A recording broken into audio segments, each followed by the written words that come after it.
ಕೊಟ್ಟರೆ ಇನ್ನೂ ಹೆಚ್ಚು ಸಮರ್ಪಕ ಆಗ್ತದೆ, ಸಮರ್ಥನೆ ಆಗ್ತದೆ.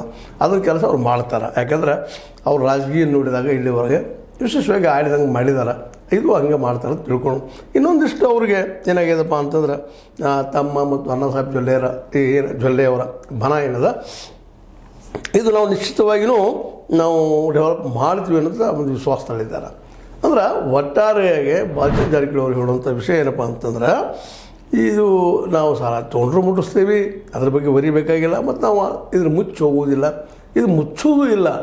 ಯಾಕಂತಂದ್ರೆ 4 ವರ್ಷ ಆಯ್ತು ಬೆಳ್ಕೊಂಡು ಬಂದರೆ ನಾವು ಅಂಥ ವ್ಯಕ್ತಿಗಳಲ್ಲ ಅಂತ ಹೇಳೋ ಜೊತೆಗೆ ಇನ್ನೊಂದಿಷ್ಟು ಪ್ರಶ್ನೆಗಳನ್ನ ಅವ್ರು ಮಾಡಿದ್ದಾರೆ. ಶಾಸಕರಿಗೆ ಏಕೆ ಇಷ್ಟು ಆಸಕ್ತಿ ಅಂತ ಇದು ವರದಿ ಮೇಲೆ ಮಾತಾಡ್ತಾ ಇರೋದು. ಒಂದು ಪ್ರಜಾವಾಣಿ ಪತ್ರಿಕೆಯಲ್ಲಿ ಬಂದಂಥ ವರದಿ ಆಧಾರ ಮೇಲೆ ಮಾತಾಡ್ತಾ ಇದ್ದೀನಿ. ಇದು ಆಸಕ್ತಿ ಯಾಕ್ರಪ್ಪ ಇಷ್ಟು ಶಾಸಕರಿಗೆ ಅಂತ ಇದ್ರ ಬಗ್ಗೆ ನಾವು ಯಾರೂ ಉತ್ತರ ಕೊಡಲಿಕ್ಕೆ ಸಾಧ್ಯ ಇಲ್ಲ. ಶಾಸಕರು ಹೇಳಬೇಕು. ಆ ಶಾಸಕರು ಅಂತಾರೆ ಅವರು ಹೌದು ನಿಮಗೂ ಹೆಂಗೆ ಆಸಕ್ತಿ ಅದ ನಮಗೂ ಹಂಗೆ ಆಸಕ್ತಿ ಅಂತ ಅವರು ಅನ್ಬೋದು, ಇಲ್ಲ ಅಂತಲ್ಲ. ಯಾಕಂದ್ರೆ 18 ಶಾಸಕರಿದ್ದಾರೆ ಮತ್ತು MLCಗಳು ಇದ್ದಾರೆ. ಅವರೆಲ್ಲರಿಗೂ ಈಗ ಸಹಜವಾಗಿ ಅಲ್ಲಿ ದೊಡ್ಡ ಎಲ್ಲಿ ನಮ್ಮಲ್ಲಿ ಕನ್ನಡದ ಗಾದಿ ಮಾತದ ಸಕ್ರಿದ್ದಲ್ಲೇ ಇರಿ ಮುಕ್ಕುರ್ತಾವಂತ ಹಂಗಿಲ್ಲ. ಅಧಿಕಾರಕ್ಕಾಗಿ ಮತ್ತು ದುಡ್ಡಿನ ಒಂದು ಉಪಯೋಗ ಮಾಡ್ಕೊಳ್ಳೋ ಸಲುವಾಗಿ ತಾವು ಸಾಲ ಮಾಡ್ಯಾವ ಮತ್ತೆ ಮಾಡ್ಯಾವ ನಾವು ಅಭಿವೃದ್ಧಿ ಮಾಡೋಣಪ್ಪ ಏನಾದರೂ ಅಂತ ಅವ್ರ ತಲೆಯಾಗಿರ್ತಾವೆ. ಅದಕ್ಕೆ ಅವ್ರು ಆಸಕ್ತಿ ತೊಗೊಂಡಿರ್ಬೋದಿಲ್ಲ ಅಂತಲ್ಲ.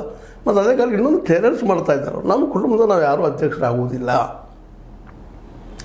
ಅಂದ್ರೆ ನಮ್ಮ ಉದ್ದೇಶ ಏನಪ್ಪ ಅಂದರೆ ಡೆವಲಪ್ ಮಾಡಬೇಕು, ಇಲ್ಲಿ ಭ್ರಷ್ಟಾಚಾರ ಹೋಗಲಾಡಿಸ್ಬೇಕು, ಇಲ್ಲಿ ದುಡ್ಡಿನ ಅವ್ಯವಹಾರಗಳಾಗ್ತಾವೆ ತಡಿಬೇಕು ಅನ್ನುವಂಥ ಧರ್ಮದ ಮೇಲೆ ಮಾತಾಡಿದ್ದಾರೆ ಅವರು. ಒಳ್ಳೆಯ ಮಾತದು, ಇಲ್ಲಂತಲ್ಲ. ಆದರೆ ನಮ್ಮವ್ರು ಯಾರು ಅಧ್ಯಕ್ಷ ಆಗ್ಬೇಕಂತಿಲ್ಲ. ಅಂದರೆ ತಮ್ಮ ಅಣ್ಣನ ಮಗ ಅಂತಾರೆ ಅವರಾಗಿರ್ಬೋದು ಮತ್ತು ಇನ್ನುಳಿದವರು ಆಗಿರ್ಬೋದು, ಯಾರು ನಮ್ಮ ಕುಟುಂಬದಿಂದ ಯಾರು ಅಧ್ಯಕ್ಷರಾಗುವುದಿಲ್ಲ. ಅಂದರೆ ನಿರ್ದೇಶಕರಾಗಬಹುದು ಅನ್ನೋದು ಇಲ್ಲೇ ಅರ್ಥ ಆಗ್ತದೆ. ಆಗಲಿ ನಿರ್ದೇಶಕ ತಪ್ಪಂತ ಯಾರೂ ಅನ್ಲಿಕ್ಕೆ ಆಗೋದಿಲ್ಲ.